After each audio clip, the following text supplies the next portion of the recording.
हरदास चातुर्मास की पहली एकादशी। कहते हैं जो इस व्रत को कर लेता है उस व्यक्ति के सारे पिछले जन्म के कर्म तो कट जाते हैं, उसके साथ साथ उसके आंतरिक अपराध से भी मुक्ति मिल जाती है।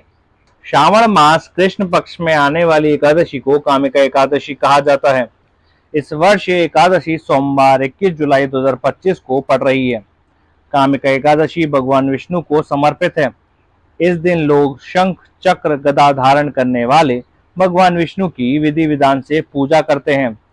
कामिका एकादशी की व्रत कथा भी सुनते हैं और गाते हैं। एकादशी का व्रत करने पर भगवान विष्णु सभी कष्टों को हर लेते हैं और समस्त पापों से मुक्ति दिलाते हैं।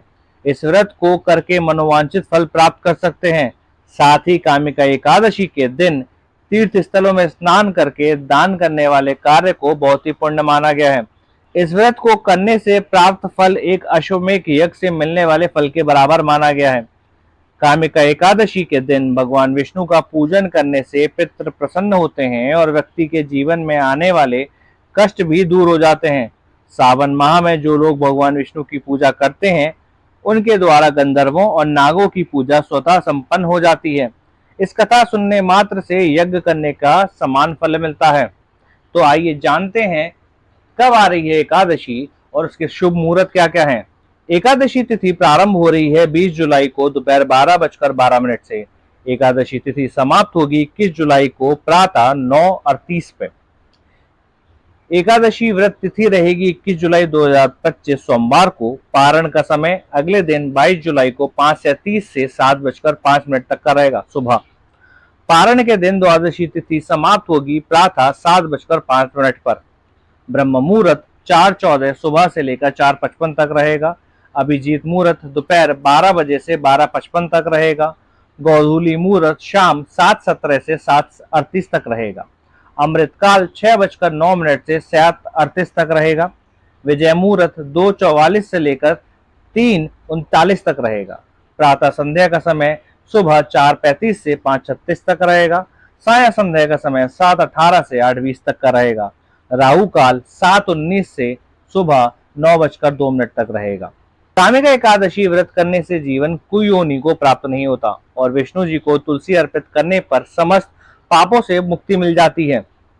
साथ ही तुलसी दान रत्न मोती मणि 4 भार चांदी और 1 भार स्वर्ण के दान के बराबर होता है। जो मनुष्य तुलसी का पौधा अपने घर में सींचता है उसके पाप यातनाएं समाप्त हो जाती हैं और मनुष्य पवित्र हो जाता है।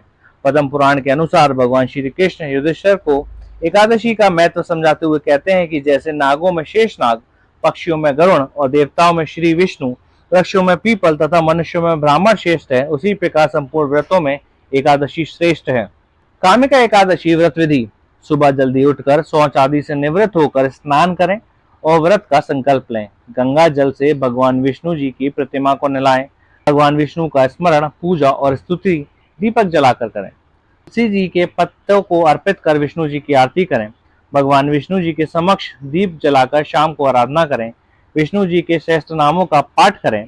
द्वादशी के दिन शुद्ध होकर व्रत पारण मुहूर्त के समय व्रत खोलें, प्रसाद बांटें और ब्राह्मणों को भोजन कराकर उन्हें दक्षिणा दें। इस एकादशी का एक और महत्व है। इस दिन सावन का सोमवार और एकादशी एक ही दिन पड़ रही है और विष्णु जी में कोई भी भेद नहीं है।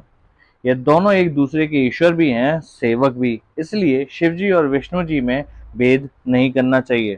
सावन सोमवार और एकादशी का संयोग विशेष रूप से फलदायी माना जाता है क्योंकि इस दिन भगवान शिव और भगवान विष्णु दोनों की ही पूजा करने का अवसर प्राप्त होता है। सावन सोमवार और एकादशी का एक साथ व्रत रखने के लिए सुबह जल्दी स्नान करके स्वच्छ वस्त्र पहने और अपने पूजा स्थल को साफ करें। व्रत का संकल्प लें, भगवान विष्णु और शिव जी की पूजा करें। आप अपनी क्षमता अनुसार निर्जला या फलहारी व्रत रख सकते हैं। व्रत में केवल सेंधा नमक का प्रयोग करें। चावल, अनाज, दालें, प्याज, लहसुन, मांस और अंडे का सेवन वर्जित है। अन्य महत्वपूर्ण बातें: व्रत के दिन ब्रह्मचर्य का पालन करें। दिन में सोने से बचें। शाम को चंद्रमा को अर्घ्य दें। अगले दिन सुबह पुनः स्नान करके शिव पूजन करें और सात्विक भोजन कर व्रत का पारण करें।